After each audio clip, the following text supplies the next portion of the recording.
Hey guys, welcome back to my channel. My name is V and this is Critical Healing Moment. It's a channel where I share my radical reflections on social work and life.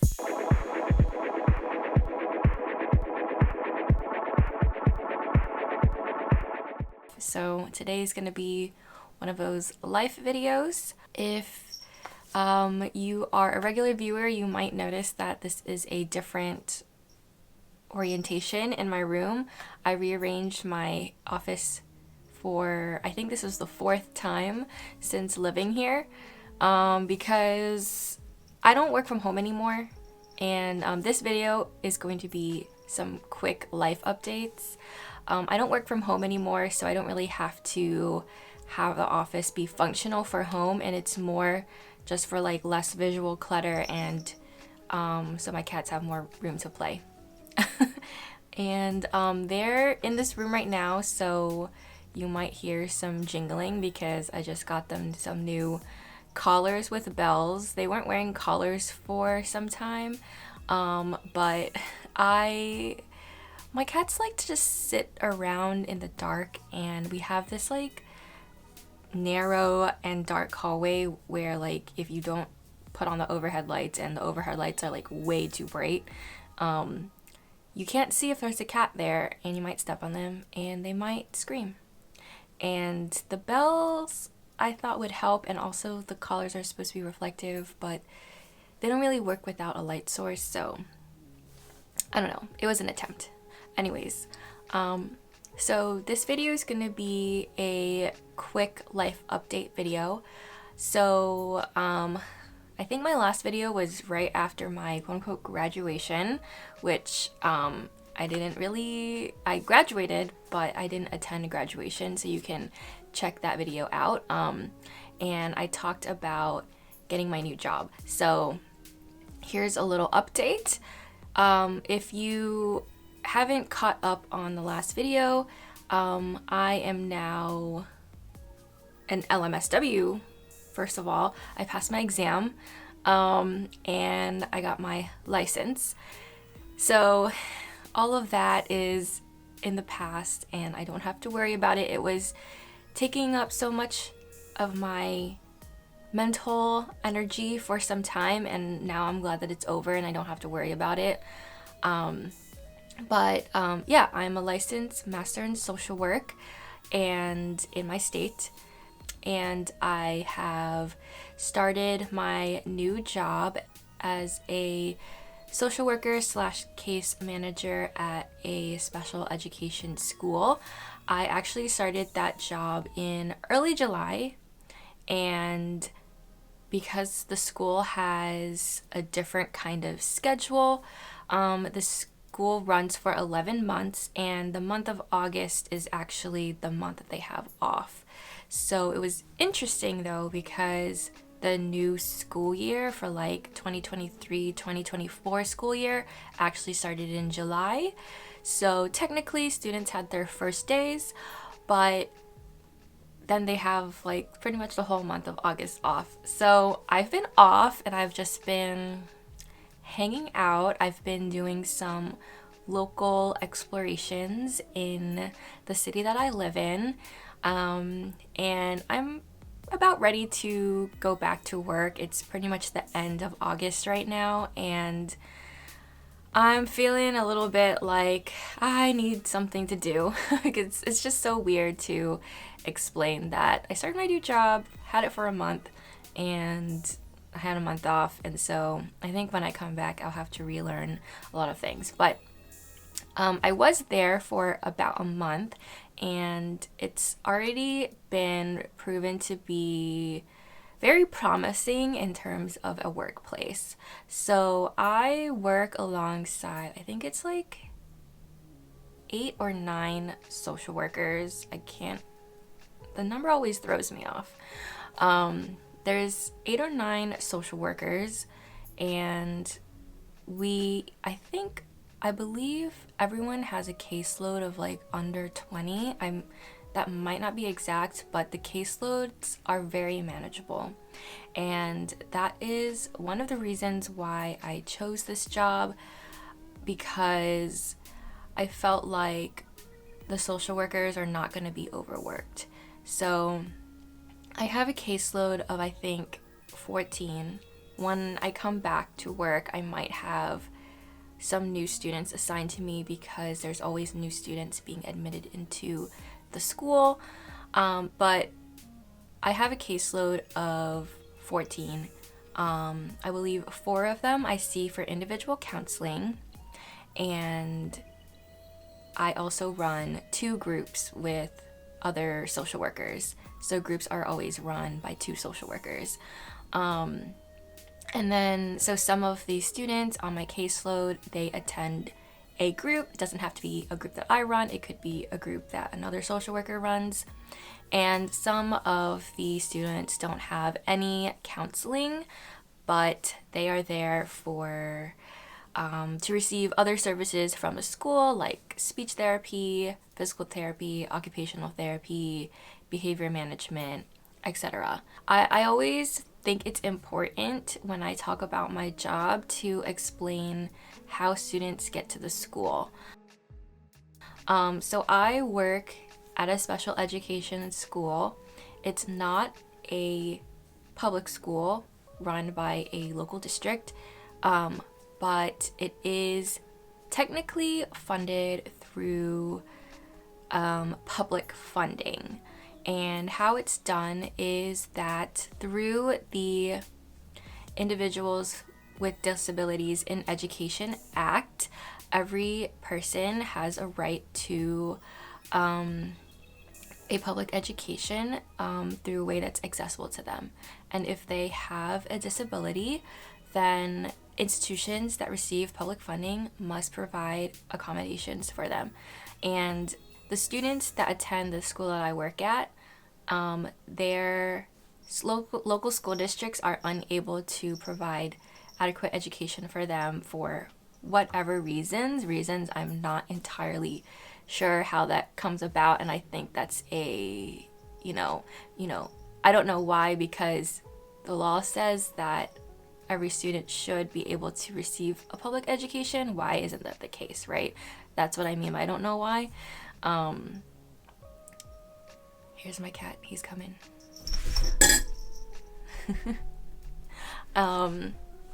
But basically the district, the district, Moody, come here. Come here. I'm wearing the wrong shirt. I actually knitted this shirt and I'm afraid of cats. I never really wear it because I think that the cats will ruin him with their claws. So hopefully he doesn't do that. So the students that attend my school, essentially it has been sort of decided by the authorities and their parents, and there's this whole really arduous process that their local school and school district cannot serve them and provide them an adequate education. And so they come to where I work, where they are in sort of this, I would say it's kind of like a segregated environment, because there are only students with disabilities in this school.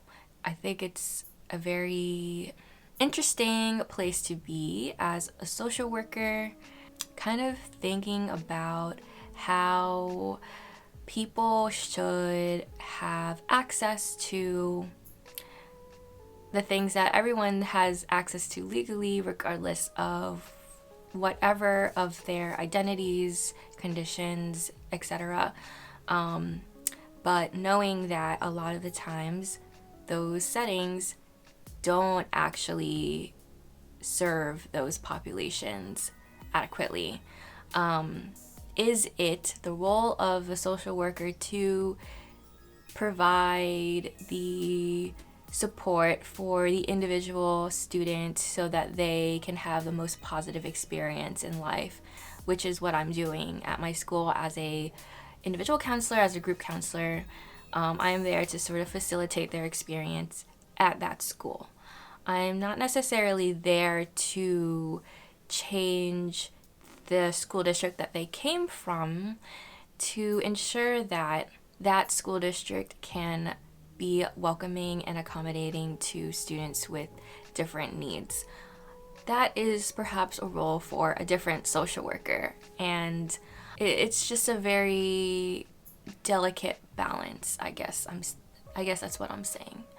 Other things about the job is that team environment seems to be very great and is very encouraging after I've had some not so positive work places, especially in schools. I was a little bit concerned because a video that I've now removed from my channel, I've talked about how my first internship,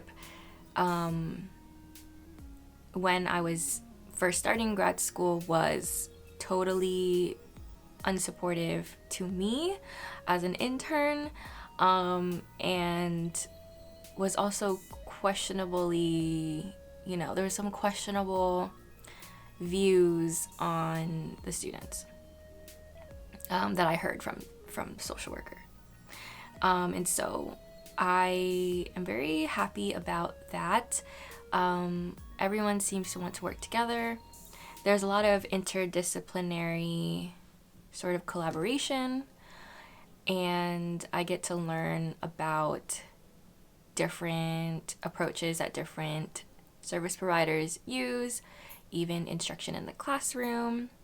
And the school has a lot of different opportunities for the students that to me sound very exciting. They get to have work-based learning, they get to have community excursions, they get to experience a lot of things, and they're not deprived of anything because they attend a non-mainstream school.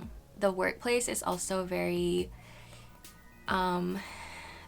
flexible. Obviously, I don't work from home because I have to be at the school, but there's flexibility in your schedule in a reasonable way. There are occasions where you can work from home to catch up on notes and things like that. There's a fair amount of benefits in terms of funding for continuing education, lots of time off. We got time off, including our school breaks, which is pretty cool. The other thing I will say though, just in now working in a new social work setting, is I'm finding it fascinating how my own experiences as someone who came to social work through sort of a social justice, movement-based community organizing sort of trajectory, how different that makes me as a social worker, because I'm realizing that not every social worker is aware and has a political education around just various different historical movements and current movements and trends and things that are active and relevant in movement spaces. When I worked my part-time job when I was in grad school was when I felt like I was now interacting in a space that obviously has just kind of your everyday person in that space, that I know that they're not going to have this shared sort of knowledge and context of sort of me knowing a little bit about a lot of different political movements throughout history, mostly in America, but a little bit internationally as well. I know that people who work at a grocery store are not going to have that knowledge, but then I would think that social workers would. But I know because I've been through the program that they don't teach you that stuff in social work school. And the only reason why I've learned about different political movements and social movements is because I have sought out that information myself, and that I've participated in different events and programming that provides education and discussion around these topics. And I'm realizing that that's not something that everyone, not even most social workers, do. And I think that is very fascinating. And I think it just goes to show how much there is to elevate social workers' education around social justice if there's such a lack of awareness around social movements. Just honestly, things that I thought were common knowledge of social movements in America, like in the 60s, 70s, and 80s, I thought was common knowledge, is not common knowledge. And that is a sign of the failure of our education system. But that is enough said about that. So actually tomorrow I will be going on tours to buy a house. It's like so strange. So I am fortunate enough to have generational wealth. I mean, at least through one generation. My parents were refugees, so let's get that straight. They didn't really have much when they came to America, but through their own version of the American dream, and very savvy money management, I will have to say. I've always learned very good financial skills, which is why some of my earlier videos were around like budgeting and things like that, because I just love talking about money and thinking about ways to navigate our financial situations in this sort of very exploitative and materialist and consumerist environment. But I am fortunate enough to have some support from my parents in order to purchase a home. I'm really tired of renting. So I graduated from undergrad in 2015, and that makes it how many years? Is it 8 years? I'm not super great at mental math. 8 years. It's been 8 years since I've started living on my own and renting. And in that time of 8 years, I think I've lived in 11 apartments. It's honestly like a lot of moving. I am in this place. I've been in this place for just about a year and a half. And I already hate it. I was like, when I first toured this apartment, and you've only ever seen this room, but when I first toured this apartment, I was like, oh yeah, this could work. It was nice. And once I moved in, like, there's been lots of problems. And it's kind of old. I do believe that this building was built in 1900, so I get it.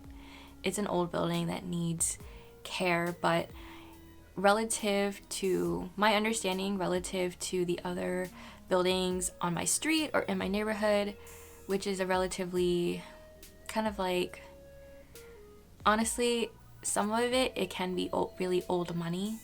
There's definitely like 8-room mansion row houses on my street, but this building is not nice. So I am ready to leave this place, and now that I have employment and I have a feeling that I'll be there for at least 2 years while I get my clinical hours, I feel like I'm ready to find a place that is permanent and my own. And so I'm going to tour houses tomorrow. I have almost no idea about this process. So if you have any tips about purchasing a home and what to look for, let me know in the comments. I don't want anything flipped. That is, I'm anti-flipped home. In terms of what I'm looking for, I would like a home with little like historic details. I'm definitely like a vintage charm kind of person, and I follow the Century Homes subreddit, which I love. I would love to have a home that's over 100 years old, and luckily where I live, there's actually a lot of homes like that. It's just that the condition is questionable. I'm not going to be able to do any renovations.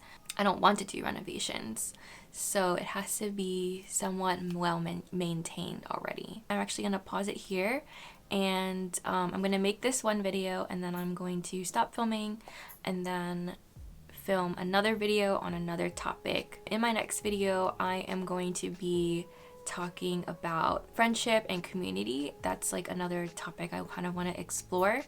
And if you like this video, then subscribe to my channel. Thanks for watching this one, and I'll see you in the next one. Bye!